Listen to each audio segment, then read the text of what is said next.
ओम शांति। नमस्कार। इंसान संघर्ष कर रहा है तो उस संघर्ष को स्पष्ट किया गया है कि जीवन अनेक चुनौतियों से भरा हुआ है, अनेक चैलेंजेस है लाइफ के अंदर। लेकिन ये सारी चैलेंजेस होने के बावजूद जहाँ व्यक्ति को कभी संघर्ष करना पड़ता है कि बीच में जो संघर्ष चलता है, तो उस समय व्यक्ति की जो मन स्थिति हो जाती है, उस मन स्थिति को कैरेक्टर्स के रूप में या प्रत्यक्ष जीवन के दशाओं के रूप में वर्णित किया गया है। तो रामायण के गूढ़ रहस्य के अनुसार भी मानो अपने आप में एक युद्ध स्थल है, जहाँ अच्छाई और बुराई के बीच में निरंतर एक युद्ध चलता रहता है।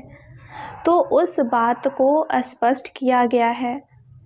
साथ ही साथ ये जीवन के अंदर किस तरह मनुष्य अनेक प्रकार के जो कमजोरियों का शिकार बनता है, और जब उन कमजोरियों का शिकार बनता है तो उसकी हालत किस प्रकार से होती है, या उन कमजोरियों के ऊपर विजयी कैसे बन सकते हैं, तो उस बात को स्पष्ट कर देते हैं। तो सुनते हैं कि रामायण के अंदर सबसे महत्वपूर्ण बात है कि श्रीमान का जो कैरेक्टर है, अर्थात कि वो मानवीय संबंध को किस प्रकार निभाया जाता है, उसके बारे में अद्वितीय स्पष्टता और यथार्थ भरा वर्णन है। मानवीय संबंधों के आदर्श व्यवहारों का वर्णन इस महाकाव्य के अंदर किया गया है। इसलिए भारत के अंदर ये दो महाकाव्य दर्शाए हैं, एक है महाभारत और दूसरा है रामायण। ये महाकाव्य जो बनाया हुआ है कि ये कोई एक व्यक्ति के जीवन की बात नहीं है, लेकिन वास्तव में अगर देखा जाए तो हर मनुष्य आज उसी लाइन पर जी रहा है। तो उसमें कैसे जीवन के अंदर मर्यादाएं काम आती हैं, किस प्रकार जीवन के अंदर अनेक प्रकार से और मर्यादापूर्ण जीवन जीने का जो स्वरूप है, हम उनके कठिनाइयाँ बहुत आती हैं, लेकिन उन कठिनाइयों में भी कैसे विजयी हो जाते हैं, या उसमें जो समाई हुई सीख है जीवन के लिए बहुत उपयोगी सिद्ध होती है। तो इसीलिए कहा कि श्री राम को मर्यादा पुरुषोत्तम दिखाया जाता है। और साथ ही साथ सबसे बड़ी बात यह है कि श्री राम की जो मानसिकता बताई है कि कहीं पर भी उनके मन के अंदर कोई भी व्यक्ति के प्रति, कोई भी संबंधों के प्रति निगेटिव भावनाएं इमर्ज नहीं हुई हैं। वास्तव में रामायण ये ब्राह्मणों की यात्रा की कहानी है। जिस तरह कहा जाता है कि 4 राम हैं, एक राम दशरथ का बेटा, दूजा राम घट घट में लेटा आत्मा राम, तीसरा राम जगत से न्यारा और चौथा राम सकल पसारा। तो दशरथ के बेटे राम की तो कहानी ये है नहीं, लेकिन वास्तव में अगर देखा जाए तो आत्मा राम की ये कहानी रामायण के रूप में है। राम आयन, आयन माना जर्नी, राम की जर्नी, राम की यात्रा। तो आत्मा राम की यात्रा किस तरह से होती है संगम युग पर, इसकी ये कहानी है। इसीलिए दिखाते हैं कि दशरथ अर्थात कि 10 इंद्रियों के ऊपर 5 सूक्ष्म इंद्रियां और 5 ज्ञानेंद्रियां, ये कर्मेंद्रियां और ज्ञानेंद्रियां, ये 10 इंद्रियों के ऊपर जब आत्मा का आधिपत्य होता है, राज्य होता है, तो जिसको बाबा कहते स्वराज अधिकारी आत्मा, ये है दशरथ। तो संगम युग पर बाबा जब हम बच्चों को ऐसे 10 रथ बना देते हैं, क्योंकि शरीर तो रथ है और इस शरीर के रथ संपूर्ण रीति से कंट्रोल करने वाली आत्मा ये दशरथ है। तो उसका राज्य कैसा होता है? अयोध्या, जहाँ कभी युद्ध हो नहीं सकता, ऐसा उसका राज्य होता है। तो सतयुग त्रेता युग में आत्मा 10 रथ के रूप में, जिसका राज्य में कभी युद्ध नहीं हुआ, जिसकी 3 रानियां दर्शाई, और ये 3 रानियां हैं। सबसे पहली कौशल्या। कौशल्या यानी जो सर्व कुशलताओं से संपन्न। तो बाबा भी हम बच्चों को 16 कला संपूर्ण बनाते, अर्थात सर्व कुशलताओं से संपन्न। दूसरी है कैकेयी, अर्थात जो सर्व प्राप्तियों से संपन्न। क्योंकि जब कैकेयी को कहा गया तुम 2 वरदान मांगो जो चाहिए, तो उसने क्या कहा? मुझे कुछ भी नहीं चाहिए, समय आने पर देखेंगे। तो जो सर्व प्राप्तियों से संपन्न थी, वो सर्व कुशलताओं में सर्व प्राप्ति संपन्न आत्मा, और सुमित्रा अर्थात जिसका सर्व के साथ इतना प्रेम था, मित्रता का भाव था। तो जो आत्मा स्वराज अधिकारी होती है, उसकी ये 3 विशेषताएं जरूर होती हैं। संगम युग पर बाबा हमें ऐसा बनाते हैं। कहा जाता है कि उनके 4 बच्चे जो हुए यज्ञ से हुए, अर्थात यज्ञ से ही हम सबका जन्म होता है, यज्ञ से ही हमारी उत्पत्ति हुई, या परमात्मा ने आकर के ऐसा ज्ञान यज्ञ रचा, और जहाँ आत्माओं को इतना स्वराज अधिकारी बनाया। तो उसके 4 बच्चे कौन से थे? तो सबसे पहले राम, दूसरे थे भरत, तीसरे लक्ष्मण, और चौथे शत्रुघ्न। कि ये स्वराज अधिकारी आत्माएं कैसे बनी? इन 4 आधार के द्वारा। राम अर्थात ज्ञान स्वरूप, ज्ञान मर्यादा पुरुषोत्तम उनको दिखाते हैं। तो ज्ञान के आधार से ऐसा बना, हर बात में ज्ञान को अप्लाई करते हुए यूज करते हैं। दूसरे थे भरत, यानी समर्पण मेहता योग। योग में हम अपनी बुद्धि को बाबा के सामने समर्पण कर देते हैं। तो ये जो योगी आत्मा समर्पण भाव जिसके अंदर होता है, इसीलिए वो दिखाते हैं कि दोनों राम की चाकरी को सर पर उठा करके समर्पण भाव देखिए, मैंपन जरा भी नहीं, जो बाबा ने कहा। तीसरे थे लक्ष्मण, अर्थात त्याग, यानी धारणा स्वरूप।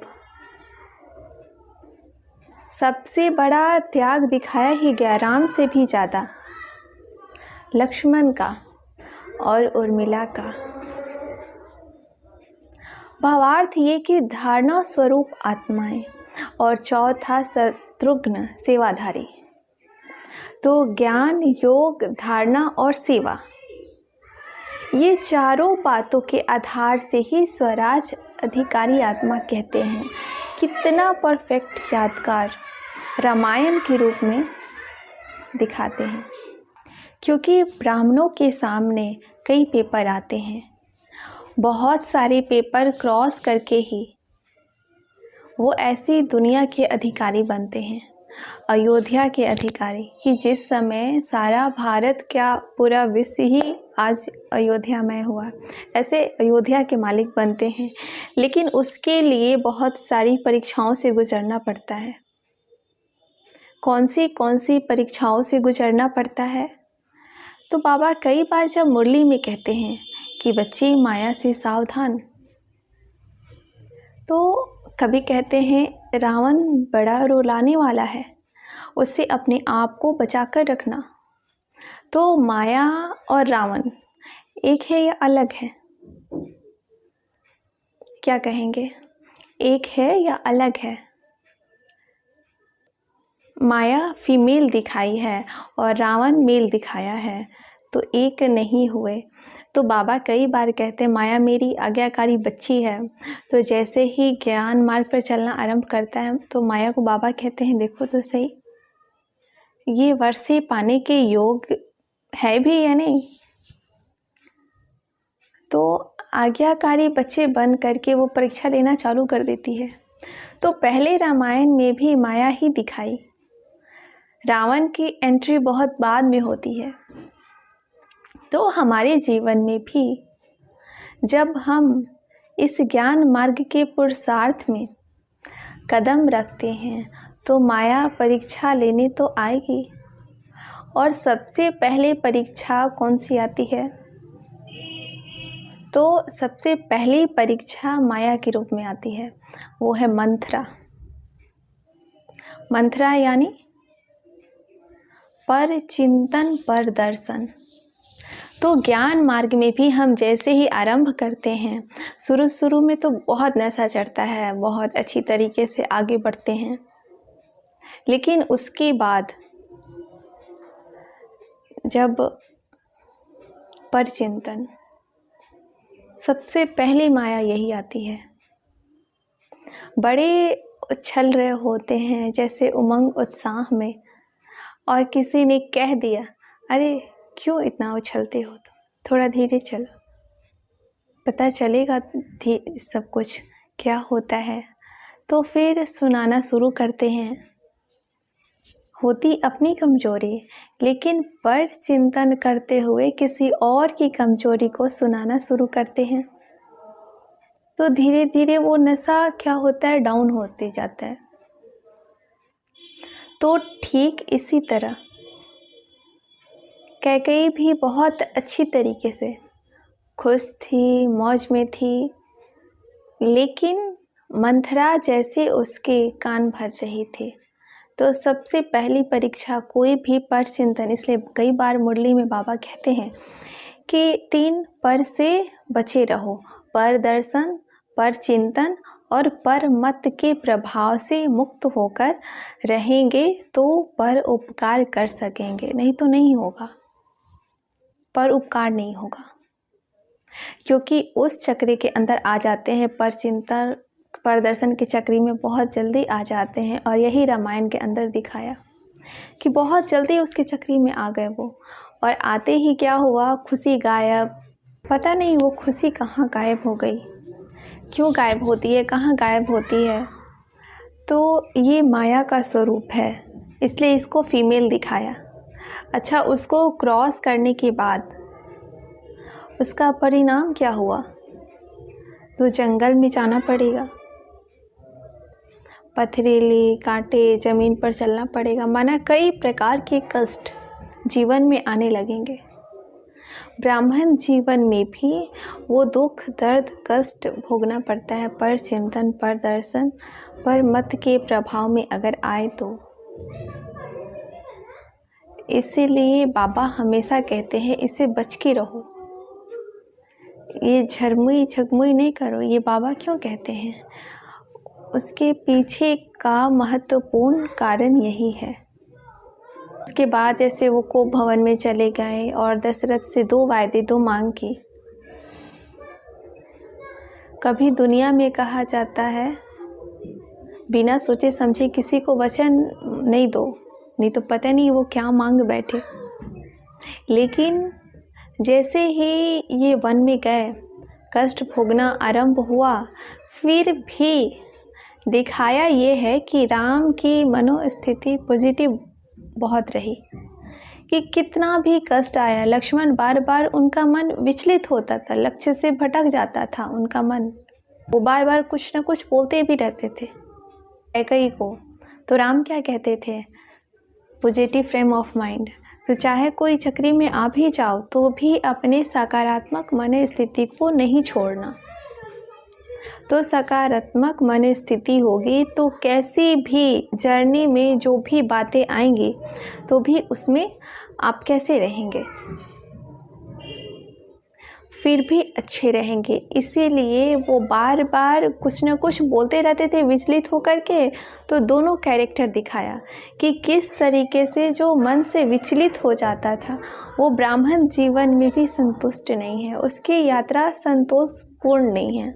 तब राम कहते हैं कि नहीं, आज माँ कैकेयी ने हमें जंगल में भेजा है तो हमें ऋषि मुनियों का दर्शन करने को मिल रहा है। माना नेगेटिव में भी पॉजिटिव देखिए, ये भगवान हमें सिखाते हैं, परमात्मा राम आकर के ये शिक्षा देते हैं।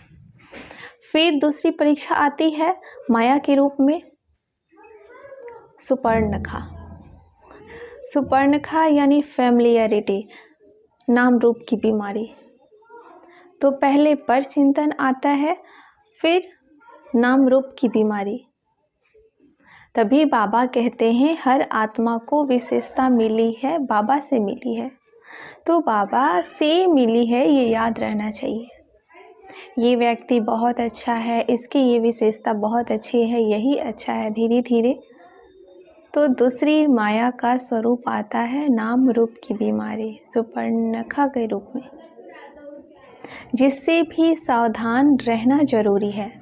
और इसीलिए जब वो राम के पास जाती है और अनेक रूप से रावण उसको डराने का, धमकाने का प्रयत्न करता है, फिर कहा जाता है कि राम की जर्नी जैसे जैसे आगे बढ़ती है, जब वो ढूंढने निकलते हैं सीता को, तो सबसे पहले कौन मिलती है, किसका सहारा मिलता है? सबरी का।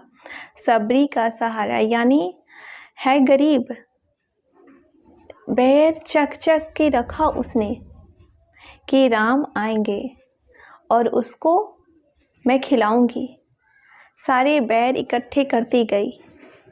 ठीक इसी तरह जैसे आत्मा राम की जर्नी भी आगे बढ़ती है, तो कई बाबा के गरीब बच्चे भी ऐसे होते हैं जिनके पास बहुत भावना होती है। तो कभी भी गरीब बच्चों की भावनाओं को ठुकराना नहीं होता है। इसीलिए राम ने बैठ करके बैर खाए, लेकिन जैसे ही उसने लक्ष्मण को दिया बैर खाने को ली, तो लक्ष्मण ने क्या किया, उसकी लेता तो था रिगार्ड के कारण, लेकिन फेंक देता था। और फिर क्या हुआ, कहा जाता है कि वही जड़ी बूटी के रूप में जब मूर्छित जब हो गए तो उनको वही जड़ी बूटी काम आई। वही जूठे बैर की जड़ी बूटियाँ उनको सुंघाई गई, तब जा कर के सुंघाई गई, माना उसको स्वीकार करना ही पड़ा। इसीलिए कभी भी किसी गरीब बाबा के बच्चों का अपमान नहीं करना चाहिए, डिसरिस्पेक्ट नहीं करना चाहिए, डिसरिगार्ड नहीं करना चाहिए। बाबा हमेशा कहते हैं हर आत्मा का रिगार्ड करो। तो स्लोगन में भी आया था, पर सम्मान दो तो सम्मान मिलेगा। तो हर आत्मा की भावना का सम्मान करो, कोई कैसी भी आत्मा है सम्मान दो, क्योंकि कभी हमारे जीवन के लिए मार्ग वही दर्शाते हैं। और इसीलिए जब राम ने पूछा कि भाई आगे का मार्ग क्या है, तो सबरी ने ही कहा ऋषि ऊपर पर्वत पे जाओ और वहाँ आपका एक और भक्त इंतज़ार कर रहा है। मार्ग दिखाने के लिए निमित्त बनी गरीब से गरीब माता। तो इसी तरह बाबा भी हम बच्चों को कहते हैं कि हर आत्मा का रिगार्ड रखो। कभी कभी आपके पुरुषार्थ में वह भी आपकी मददगार बन जाते, या उनकी दुआएं ही आपके लिए काम आती हैं। इसीलिए कभी भी किसी आत्मा को नफ़रत की दृष्टि से, डिसरिगार्ड की भावना के साथ उसके साथ कुछ ऐसा व्यवहार नहीं करो। तब आगे का गाइडेंस जैसे मिला, मदद जैसे मिल गई, उस आत्मा से भी दुआएं जब मिली, वो कभी कभी हमारे लिए दुआएं बहुत काम करती हैं गरीब आत्माओं की। इसलिए हर एक आत्मा का सम्मान जरूरी है। फिर आगे जैसे गए तो हनुमान मिल गए, महावीर। तो इसीलिए बाबा कहते कि हनुमान माना कौन, साथी बना हनुमान। हनुमान यानी जिस आत्मा ने अहंकार का हनन किया हुआ। हनुमान, मान, शान, इन सब का हनन किया था। मुझे मान चाहिए, शान चाहिए, ये अभिमान का जिसने हनन किया वो है हनुमान। और वो मदद करते हैं। जीवन के अंदर हमें भी हनुमान की तरह बनना है, यानी अभिमान का हनन करना है, तो उड़ेंगे, हल्के रहेंगे। सूक्ष्म हो जाते थे। हनुमान की ये विशेषता थी कि विशाल भी होते थे तो सूक्ष्म भी होते थे, उनको दोनों ही आते थे। तो बाबा भी कहते कि जहाँ आपको कोई परिस्थिति आए उसको फेस करना है तो आप अपने स्वमान को धारण करते हुए बड़े हो जाओ, और जहाँ आप देखते हो यहाँ फंस सकते हैं तो सूक्ष्म हो जाओ। यानी जैसे अपने आप को इतना सूक्ष्म कर दो कि कोई अगर मान देना चाहे तो मान स्वीकार भी नहीं करो, सूक्ष्म हो जाओ, उस नाम मान शान से परे हो जाओ। ये हनुमान तो उड़ सकेंगे, लाइट हो करके हल्के रहेंगे। और फिर कहा जाता है कि हनुमान जब आगे बढ़ते हैं सीता की खोज के लिए, तो उनको अपनी स्मृतियाँ भूल गई थी।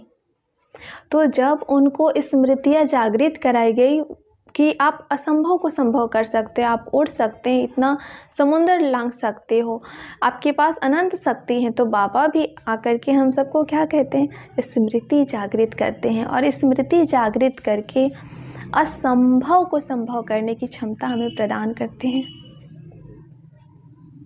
और जैसे समुंदर लांघ करके वो जा रहे थे तो वहाँ कौन मिली, बीच में दो राक्षसनी खड़ी हो गई, सुरसा और सिहिका। और जैसे ही सुरका और सिहिका खड़ी हो गई, भाई हमें ब्रह्मा जी का वरदान, हमें मुख से ही गुजरना पड़ता है, और जो मुख से गुजरता था चबा लेती थी, खा जाती थी कच्चा ही। तो बाबा भी कहे कि ये सुरसा और सिहिका कौन है, तो ना ईर्ष्या ना नफरत, ईर्ष्या जो कच्चा चबा जाती है, जब ईर्ष्या आती है तो इसीलिए उसे भी सावधान। तो उसने कहा ठीक है, और उसने अपने रूप को इतना सूक्ष्म कर दिए वो, और जाकर के निकल आए, पता ही नहीं चला। तो इसीलिए बाबा कहते कि उस समय अपना बड़ाई तारीफ करना नहीं शुरू करनी, तो हम भगवान के बच्चे ऐसे हैं वैसे हैं, तो ऐसा अपना रूप दिखाने चालू किए तो दूसरे क्या करेंगे। तो इसीलिए सूक्ष्म हो जाए। हाँ भाई आप सब कुछ हैं, हम तो कुछ नहीं हैं, तो दूसरों को बड़ा बना दो, लेकिन आप सूक्ष्म हो जाओ, बीच में पीछे हो जाओ,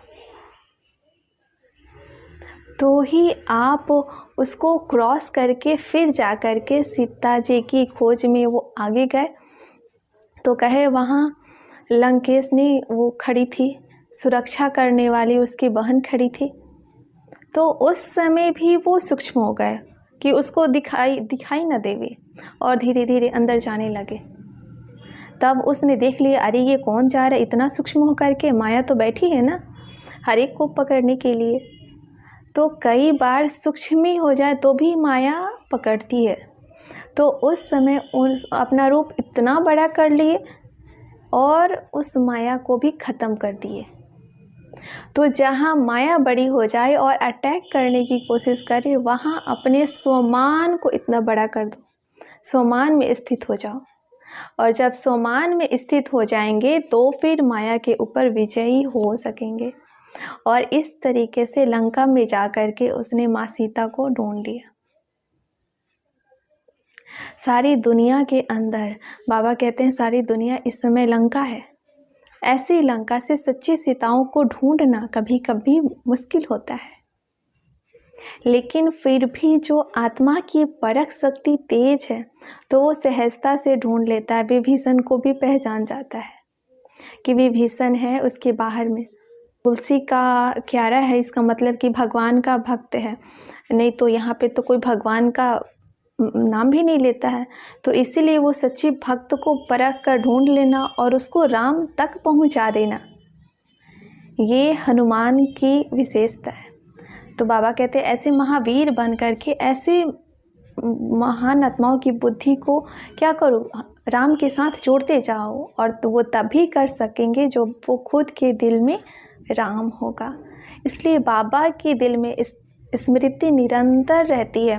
वही अनेकों का बुद्धि योग बाबा के साथ जोड़ सकता है, और जो ऐसे बुद्धि का योग जोड़ते जाता है तो नेचुरल है कि वो रावण की कैद से मुक्त करना भी आसान होता है।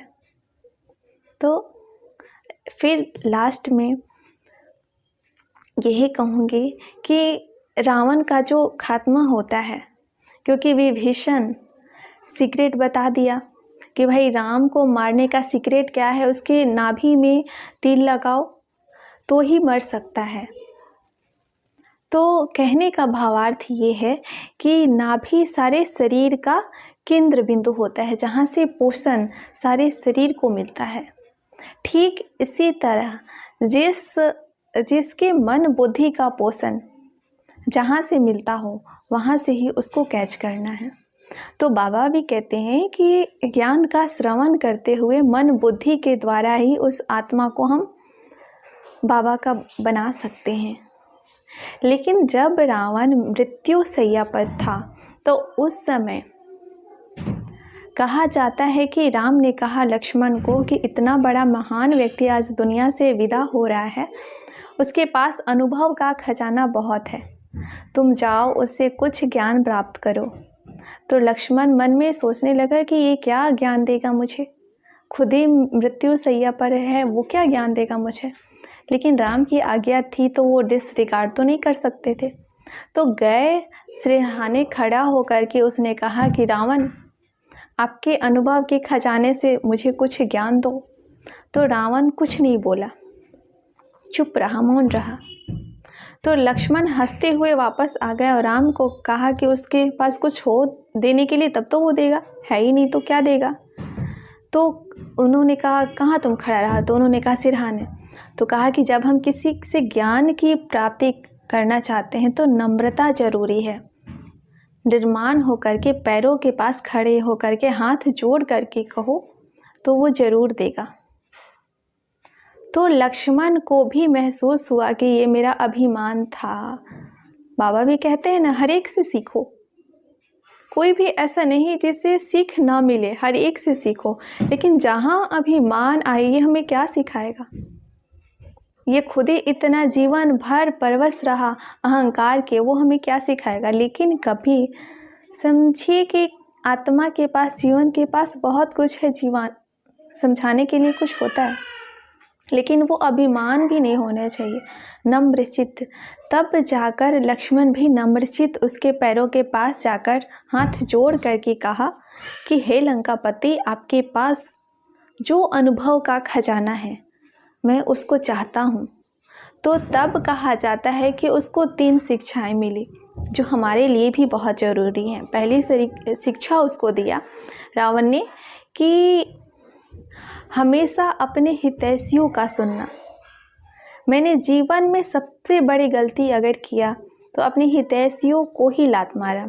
आज मेरी दशा उसी कारण से हुई है। मेरे शुभ चिंतक थे मेरे नाना, उनको मैंने बात नहीं माना। विभीषण मेरा शुभ चिंतक था, उसने मुझे समझाने का प्रयत्न किया, अपना समझता था इसलिए।